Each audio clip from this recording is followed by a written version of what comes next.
तलवारीनं सपासप वार करत अक्षय शेट्टीच्या पाठीमागे पळत आहे, जो तलवारीनं सपासप वार करत आहे आणि पाठीमागे पळत आहे, तो हा आत्ताचा संजय वैरागर आहे, ज्याला आपण सर्वजण पीडित म्हणून त्याच्या पाठीमागे उभं राहिले. परंतु तो पीडित नसून हा व्हिडिओ आपण पुन्हा एकदा बघावा. ही घटना घडलेली आहे, म्हणजे तो पोलिसाच्या तावडीत नसून फरार होता.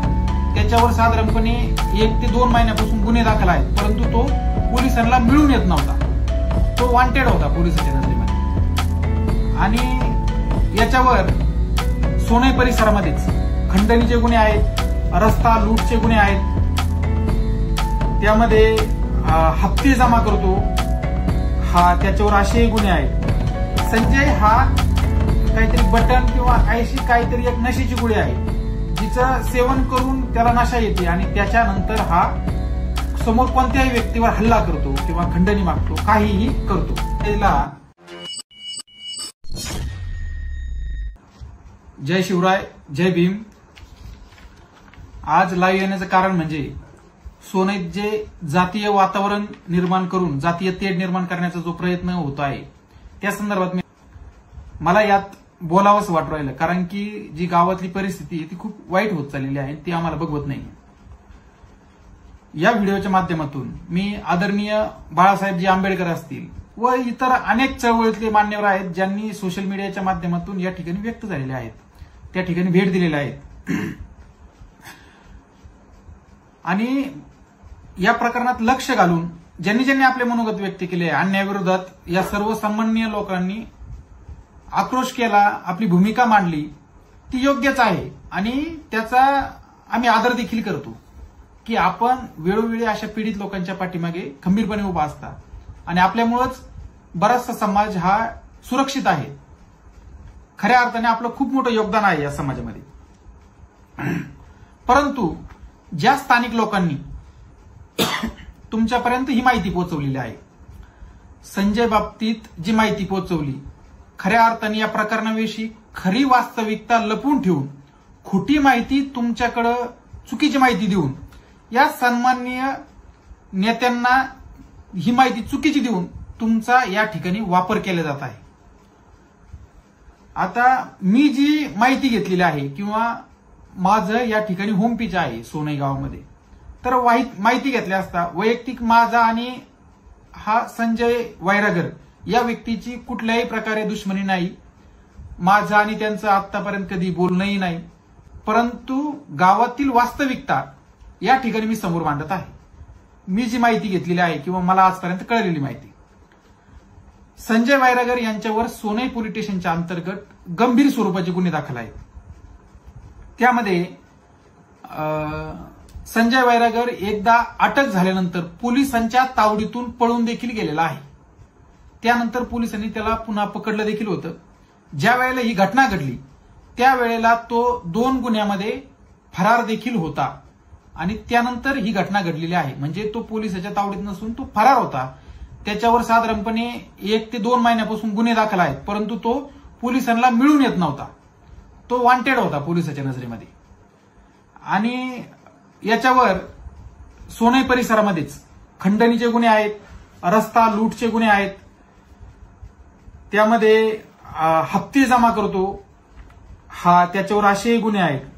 संजय हा काहीतरी बटन किंवा अशी काहीतरी एक नशेची गोळी आहे, जिचं सेवन करून त्याला नशा येते आणि त्याच्यानंतर हा समोर कोणत्याही व्यक्तीवर हल्ला करतो किंवा खंडणी मागतो, काहीही करतो. त्याला सोनई पोलीस स्टेशननी संजयची गावभर धिंड देखील काढलेली होती. आता याच्यात प्रामुख्याने जर बघायला गेलं तर सोनईतील हे खऱ्या अर्थाने यावर गुन्हे दाखल झालेले आहेत ते बोटर मोजणे इतके आहेत. तरी देखील त्याच्यावर 8-10 गुन्हे आतापर्यंत दाखल आहेत. परंतु याच्या ज्या घटना आहे त्या खूप मोठ्या प्रमाणात आहे.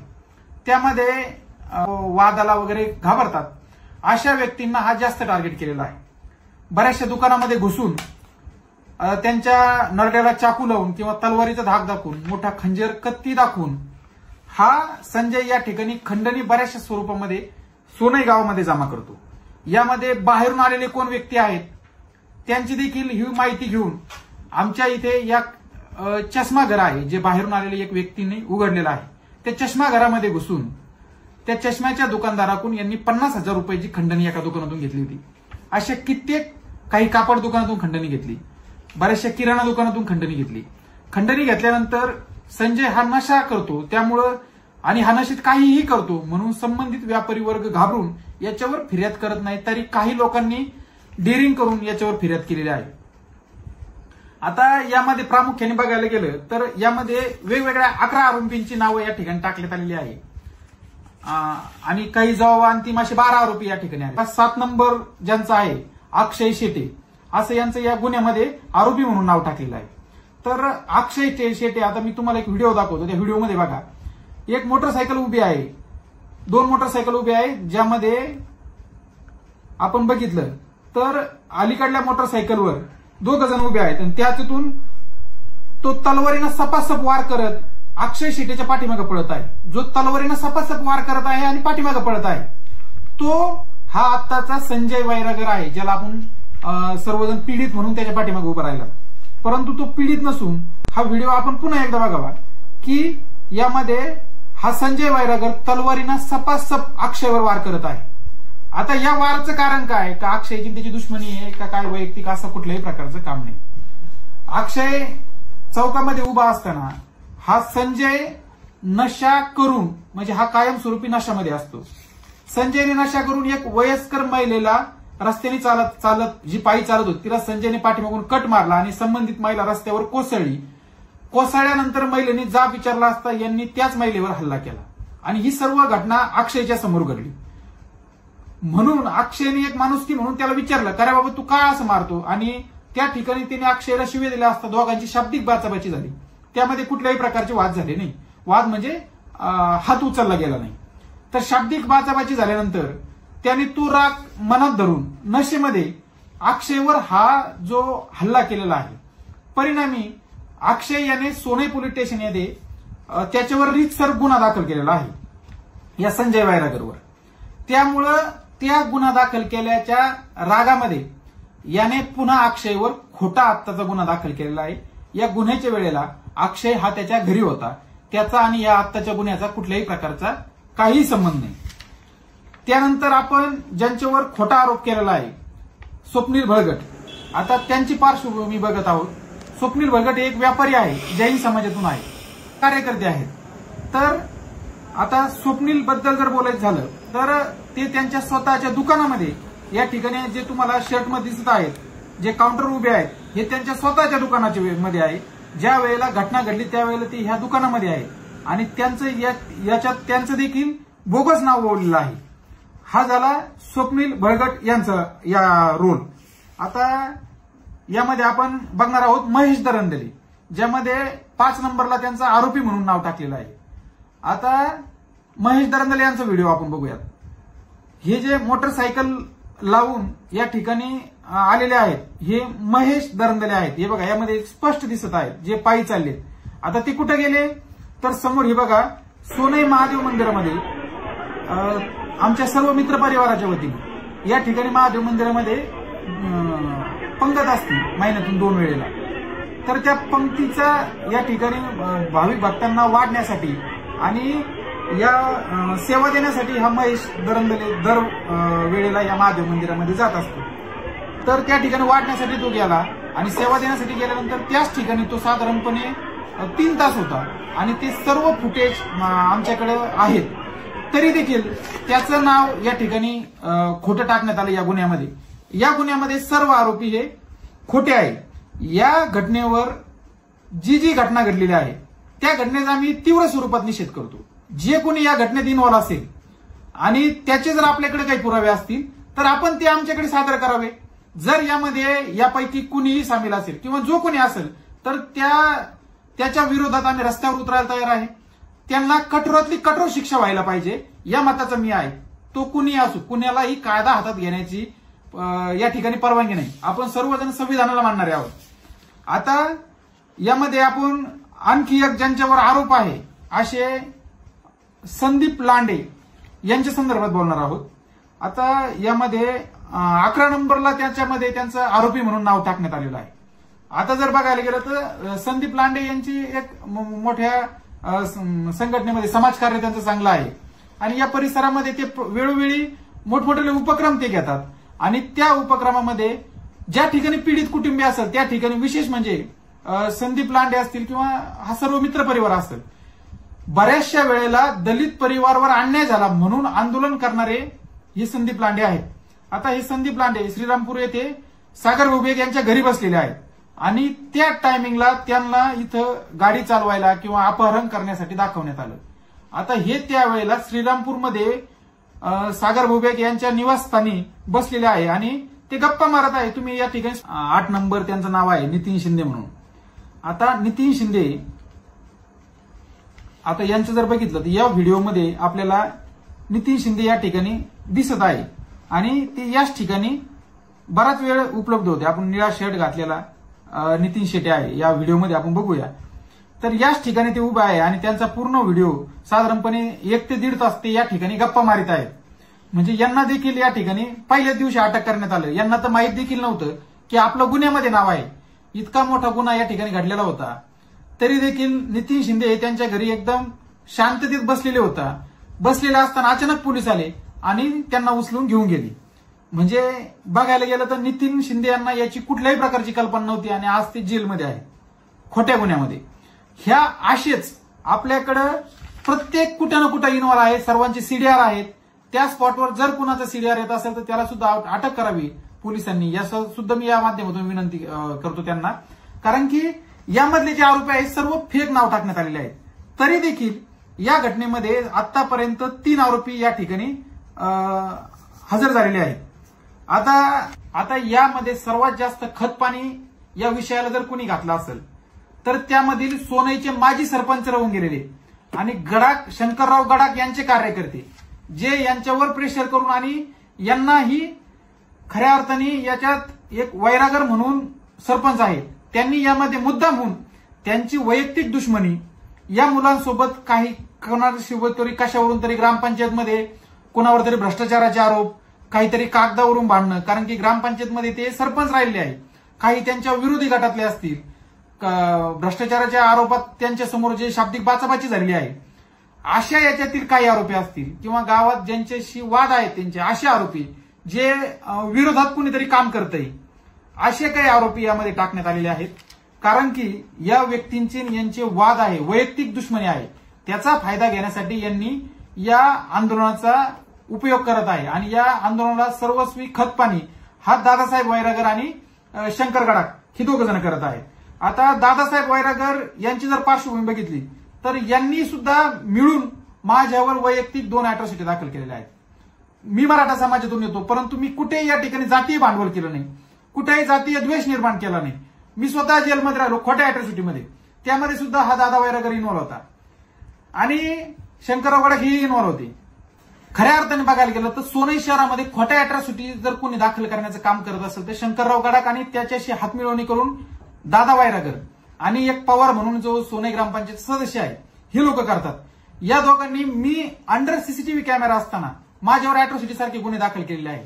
त्यावेळेला मी अवघा एक वेळेला मंत्रालयात होतो त्यावेळेला माझ्यावर अॅट्रॉसिटी सारखा गुन्हा दाखल करण्यात आला. एक वेळेला मी घरी असताना माझ्यावर अॅट्रॉसिटीचा गुन्हा दाखल करण्यात आला. तरी देखील मी कुठे जातीय द्वेष न करता, काही न करता, जातीचं भांडवल न करता या गुन्ह्यामध्ये ज्या वेळेला सरकार भारतीय जनता पार्टीचं नव्हतं, विरोधात सरकार होतं, मी स्वतः 4 महिने जेलमध्ये राहिलो परंतु मी कुठेही जातीय भांडवल केलं नाही. कारण की गावात शांतता आपल्याला बिघडायची नव्हती. परंतु हे जे लोक आहेत हे मुद्दाम होऊन गरीब दुबळ्या समाजाला पुढं करून यांची स्वतःची पोळी या ठिकाणी भाजून घेण्याचा प्रयत्न करत आहात. आता येणाऱ्या जिल्हा परिषद पंचायत समितीच्या ज्या निवडणुका आहे, ग्रामपंचायतीच्या ज्या निवडणुका आहे, या निवडणुकीमध्ये हे लोक फरार ठेवण्यासाठी देखील याच्यात काही जणांची नावं टाकण्यात आलेली आहेत. म्हणून एखाद्या मुद्द्याला गुन्हेगारांना पाठीशी घालणं किंवा गुन्हेगाराच्या सोबत उभं राहणं, जात म्हणून गुन्हेगारासोबत आपण उभं राहिलं नाही पाहिजे. या व्हिडिओतून मी आपल्याला आवाहन करतो. तो आपल्या जातीचा आहे म्हणून आपण त्याच्या पाठीमागे उभं राहायचं असं कधीच नाही झालं पाहिजे. त्याची पार्श्वभूमी बघितली पाहिजे की सदर व्यक्ती काय आहे, त्याची आपलं कुठं चुकतंय का, किंवा सदर व्यक्ती या दोषी आहे का हा खोटा गुन्हा दाखल होत आहे, हा सर्व बनाव आहे, हे सर्व बघायला पाहिजे. ज्या वेळेला ही घटना घडलेली आहे सोनईमध्ये, हा भरपेटेमध्ये घुसलेला आहे. मी पोलीस प्रशासनाला सुद्धा विनंती करतो की आपण सीसीटीव्ही फुटेज उपलब्ध करावे. पूर्ण गावामध्ये सीसीटीव्ही कॅमेरे आहेत तरी देखील या ठिकाणी एकही सीसीटीव्ही फुटेज या ठिकाणी उपलब्ध नाहीये. यांनी जो स्पॉट दाखवला तो पेटेमध्ये दाखवला. सोनई शहरामध्ये साधारणपणे 200 ठिकाणी सीसीटीव्ही कॅमेरे आहेत, परंतु एकाही ठिकाणी सीसीटीव्ही कॅमेऱ्या अंतर्गत या तरुणावर हल्ला झाला असं कुठेही निदर्शनात आलेलं नाही. जर निदर्शनात आले असेल, असा जर व्हिडिओ असेल, तर मी स्वतः सर्वप्रथम त्याचा निषेध करेन व सदर आरोपींना, जे कोणी त्याचे दोषी असतील, त्यांच्यावर कायदेशीर कडक कारवाई करण्यासाठी मी स्वतः प्रयत्न करेन. परंतु प्रथमदर्शी बघता हा सर्व बनाव केलेला आहे असं या माध्यमातून निदर्शनात येत आहे. आणि आपण सतत कोणत्याही समाजाला मी एक विनंती करतो की आपण सतत अॅट्रॉसिटी अंतर्गत खोटे गुन्हे दाखल करण्यात असतील आणि याच्यातच जो प्रमुख मोर्चा आहे तो राजकारणाशी निगडित आहे, त्याला त्याचे तिकडून पैसे भेटतात, त्याला तिकडून टेंडर भेटतात. परंतु या व्यक्तीमागं हे जे 2 नावं घेतले मी, जे ग्रामपंचायत सदस्य आणि सरपंच, ह्या लोकांकडे कोट्यवधी रुपयाचे टेंडर मिळतात, परंतु याच्या पाठीमागे जो दीनदुबळा भोळा समाज आहे तो यांच्या पाठीमागे उभा, त्यांना काय भेटतं? तर त्यांना काही भेटत नाही. कारण की तुमचा समाजाला कुठेतरी बदनाम केलं जातं. ज्या ठिकाणी आपल्या भारतभूमीला बदनाम केलं जातं, आपल्या महाराष्ट्राला, आपल्या गावाला बदनाम केलं जातं, अॅट्रॉसिटी सारख्या खोटे गुन्हे आपण दाखल करून परिणामी याचा पूर्ण आपल्या जी उत्पन्नाचं साधन आहे किंवा आपली जे मार्केट आहे व्यापारामध्ये असेल किंवा गावामध्ये असेल, कुठेतरी बदनामी होती. कुठेतरी विशिष्ट एका समाजापासून दुसरा समाज कुठेतरी घाबरला जातो. अरे नको, काही जर झालं उद्या तर भविष्यात एक खोटा गुन्हा दाखल करतील. परिणामी या पूर्ण समाजाचं या ठिकाणी नुकसान होतं, पूर्ण समाज या ठिकाणी बदनाम होतो. म्हणजे काही लोक यावर पुळी वाचतात, परंतु सर्व समाज या ठिकाणी त्यांच्याकडे वाईट नजरेने बघितलं जातं, ज्यांच्याकडून लोक घाबरत्या नजरेने बघितलं जातं आणि याचं नुकसान या समाजाला भोगावं लागतं, तो कोणताही समाज असो. म्हणून आपण कुणीतरी आपल्या समाजाचं आहे ते चुकीचं आहे की खरं आहे हे बघितलं पाहिजे, त्याच्यानंतर त्याच्या पाठीमागे उभं राहिलं पाहिजे. ग्राउंड लेवलला जर आपण माहिती काढली, सर्व व्यापाऱ्यांना विचारा, सर्व गावाला विचारा, कुणीही तुम्हाला याच्या बाबतीत पूर्ण माहिती देईल. मी जी माहिती सांगितली ती अत्यंभूत खरी आहे. आणि आता मी या व्हिडिओच्या माध्यमातून आदरणीय बाळासाहेबजी आंबेडकर साहेब असतील किंवा दीपकजी केदार साहेब असतील किंवा अनेक चळवळीत काम करणारे जे लोक आहेत, जे नेते आहेत, या सर्वांना आपल्याला या एक प्रश्न विचारतो, आपण त्याचं उत्तर देखील द्यावं की अहिल्यानगर येथे रवी रमेश निकाळजे याचे काही दिवसापूर्वी अंत्य झाला आणि यामध्ये विशेष म्हणजे आरोपी समीर शेख आहे. म्हणजे आरोपी मुस्लिम असल्या कारणाने यामध्ये आपण का त्याच्या पाठीमागे उभं राहिले नाही. विशेष म्हणजे याच्या मौतीला सुद्धा कुणी गेलं नाही.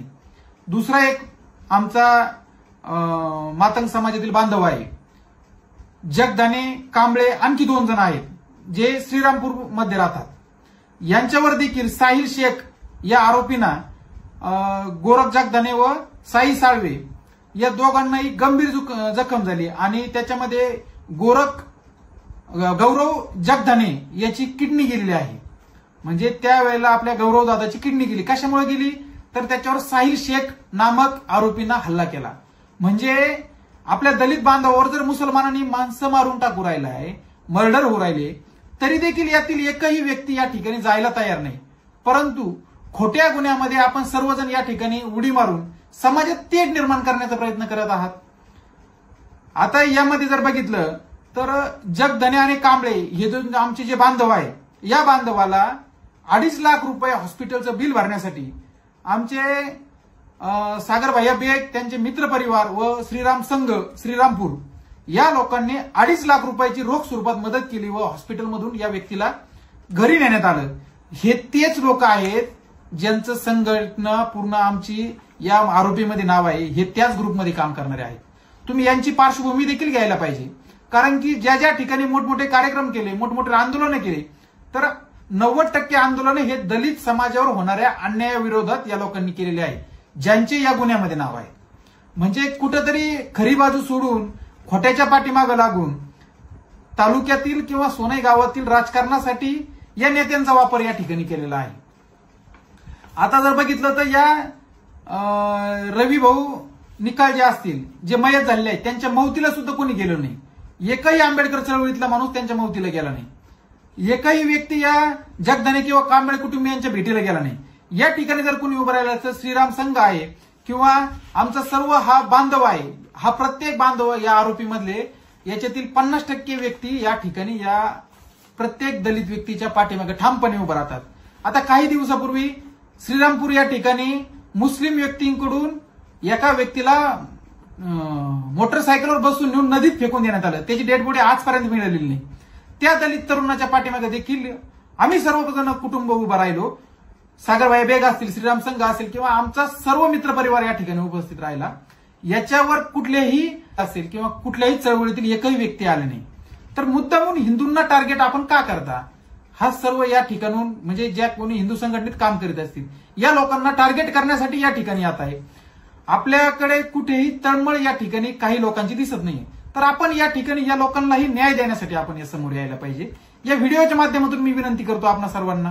आता आपण या पूर्ण प्रकरणावर माहिती दिलेली आहे, जेवढी माहिती माझ्याकडे आहे. परंतु आता या प्रकरणामध्ये जे नेते मंडळी या संजय वायरागरच्या पाठीमागे उभे आहात या सर्वांना मी एक सांगू इच्छितो की हा जो संजय वायरागर आहे याचे स्वप्न काय आहेत. हा सर्व गावाला बोलून दाखवतो, हा हॉस्पिटलमध्ये सुद्धा बोलून दाखवतो की मी 3-4 मर्डर करणार आहे किंवा मला मर्डर करायची. आणि मर्डर केल्यानंतर मर्डरचं कारण काय, तर मर्डर केल्यानंतर मी एक मोठा भयी होणार आहे आणि भयी होण्यासाठी याला मर्डर करायचं आहे हे स्वप्न बघत आहे. आणि यथाकथित होऊ नये जर याच्याकडून उद्या अशी जर घटना घडली तर या घटनेला या नेते लोक जबाबदार असणार आहे का? आणि दुसरी गोष्ट की आतापर्यंत या संजयने सोनईमध्ये जी खंडणी जमा केली या खंडणीला कायमस्वरूपी जर कोणी मदत करत असेल तर तो हा दादा वायरागर नामक व्यक्ती त्या ठिकाणी मदत करतो. आणि दादा वायरागरला सुद्धा त्यातून पैसे जातात म्हणून दादा वायरागर याच्या पाठीमागे उभा राहतो. आता या संजय वायरागरवर व्यापाऱ्याला खंडणी मागतो. म्हणजे ही जी खंडणी आहे ही खंडणी दादा वायरागर हा संजयच्या मदतीनं मागून घेतो आणि दादा वायरागरला जर कोणी पाठबळ देत असेल तर तो शंकरराव गडाख पाठबळ देतोय. म्हणजे या सर्व सोनई परिसरामध्ये हल्ला करण्यामध्ये, सोनईचं वातावरण डिस्टर्ब करण्यामध्ये आणि सोनईतील व्यापाऱ्याकडून खंडणी जमा करण्यामागे ह्या माजी सरपंच आणि गडाख यांची नाव स्पष्ट समोर आलेली आहेत. कारण की हेच लोक यावर मदत करून आता संजयच्या पाठीमागे उभा आहे. आता उद्या संजयकडून काही घटना घडल्यानंतर हे लोक याची जबाबदारी स्वीकारेल का? हे या व्हिडिओच्या माध्यमातून आपल्या सर्वांना मी प्रश्न विचारतो आणि आपल्या सर्वांना एक कळकळीचं आवाहन करतो की हा विषय कुठलाही जातीय वाद नाही. आतापर्यंत हे जे यामध्ये आरोपी म्हणून ज्यांची नावं आहेत या सर्वांचे कार्य आपण बघावं. या सर्वांनी याआधी देखील जे कार्य केलेलं आहे, मोठमोठे आंदोलनं असतील किंवा मोठमोठे आंदोलनं केले दलित समाजासाठी केलेले आहे सर्वात जास्त. त्यानंतर कुठलाही एक कार्य आपण ठेवलं तर त्या कार्यामध्ये एखादी पूजा जरी असत ती सर्वप्रथम दलित समाजाला या ठिकाणी मान दिला जातो. म्हणजे इथपर्यंत ही यंत्रणा लावलेली आहे किंवा इथपर्यंत हे सर्व तळागाळापर्यंत दीन दुबळ्या व्यक्तीपर्यंत जाण्यासाठी हे संघटन करत आहे. आणि याच्यावरच कुठंतरी हे थांबवण्यासाठी किंवा विरोधी भावनेनी हे संघटन मोठं होऊ नये म्हणून राजकीय कुरघोडी करून व स्वतःला मोठं व्हायच्या दृष्टीनं काही हा माजी सरपंच स्वतःला हिरो होण्यासाठी यामध्ये इन्व्हॉल्व्ह होऊन पोलीस स्टेशनवर सुद्धा यांनी हल्ला केलेला आहे. या व्हिडिओच्या माध्यमातून मी सन्माननीय एसपी साहेबांना सुद्धा विनंती करतो, सोनईचे ईपीआय माननीय माळी साहेब यांना सुद्धा विनंती करतो की काळ सोकावला नाही पाहिजे. या वायरागरचा सोनई पोलीस स्टेशनवर हल्ला करण्याचा ही 3री वेळ आहे. आज ईपीआयला पोलीस स्टेशन सोडून पळावं लागलं आणि त्यानंतर तिथल्या पोलिसांना कुलूप लावून आत बसावं लागलं. पोलिसांना पोलीस स्टेशन सोडून पळेपर्यंत त्यांनी या ठिकाणी पोलीस स्टेशनमध्ये धिंगाणा घातला, ज्याचे व्हिडिओ फुटेज आहे, ज्याचे सीसीटीव्ही फुटेज आहे. तर खऱ्या अर्थानं आपण या ठिकाणी गुन्हा नोंदणार का? जर पोलीस स्टेशन यांच्यावर जर गुन्हा नोंदणार नसेल तर आम्ही येणाऱ्या काळामध्ये मोठं तीव्र स्वरूपाचं आंदोलन या ठिकाणी करणार आहे. कारण की काळ सोकावला नाही पाहिजे. याच्या आधी त्यांनी पोलीस स्टेशनवर कुलूप लावण्याचा प्रयत्न केला, पोलीस स्टेशनवर मोठा घेरावा घालण्याचा प्रयत्न केला आणि आता चक्क पोलीस स्टेशनमध्ये घुसून धक्काबुक्की करून त्याच्यानंतर ईपीआय साहेब यांच्या टेबलवर ज्याची दुखापत झालेल्या त्या व्यक्तीला टाकण्यात आले. अरे कायदा आहे की नाही? ज्या पोलिसांमुळे आपण सुरक्षित आहोत तुम्ही त्यांच्याच जीवाशी उठलात, तुम्ही त्यांच्याशीच खेळू राहिला. आज ही जी घटना झालेली आहे एक शासन म्हणून हे घडायला पाहिजे, ही व्यक्ती म्हणून नाही, या वृत्तीच्या विरोधात पोलिसांनी कारवाई करायला पाहिजे. जर आज आपण कारवाई नाही केली तर भविष्यात पोलिसांबद्दल जनतेला भीती राहणार नाही. परिणामी लोक कायदा हातात घेऊन पोलीस स्टेशनवर हल्ला करतील. त्या दिवशी पोलीस स्टेशनवर दगड मारण्यात आले, पोलीस स्टेशनवर पेटून देण्याचा सुद्धा यांनी प्लॅन केला होता. परंतु अहिल्यानगर या ठिकाणून पोलीस बंदोबस्त मोठ्या स्वरूपात आल्यानंतर जवळचे सर्व पोलीस स्टेशन या ठिकाणी जमल्यानंतर या जमावाच्या डोक्यातील तो जो निर्णय होता तो निर्णय या ठिकाणी त्यांनी बदलला, अन्यथा हे पोलीस स्टेशन सुद्धा जाळणार होते. म्हणजे यांची किती गंभीर गुन्हा करणार होते. तर पोलिसांना विनंती आहे की आता जर आपण गुन्हा दाखल नाही करून घेतला तर येणाऱ्या काळामध्ये पोलीस स्टेशनवर सुद्धा हल्ला होणार आहे आणि त्या हल्ल्याला जबाबदार सुद्धा हेच पोलीस लोक असतील. म्हणून आपल्या सर्वांना विनंती करतो की पोलीस प्रशासनाला सुद्धा विनंती करतो, आपण या ठिकाणी यांच्यावर गुन्हा दाखल करायला पाहिजे. कारण की यांनी पोलीस स्टेशनची आतमध्ये तोडफोड केलेली आहे. आणि राहिला गोष्टी दुसरा, जे नेते मंडळ याच्यात आहे, आपण खरोखर खूप छान काम करता. जे चळवळीतले लोक आहेत त्या ठिकाणी भेटायला गेलात, आपलं कार्य खरंच खूप महान आहे. परंतु आपल्यापर्यंत खरी सत्यता न येता आपल्याला खोट्या माहिती देऊन कोणीतरी स्वतःचा स्वार्थ या ठिकाणी करण्याच्या उद्देशाने या ठिकाणी हे वातावरण सर्व तयार केलेलं आहे. म्हणून आपणाला विनंती की या प्रकरणाचा पूर्ण अभ्यास करूनच आपण आंदोलन करावे किंवा या लोकांच्या पाठीशी उभं राहावं. धन्यवाद.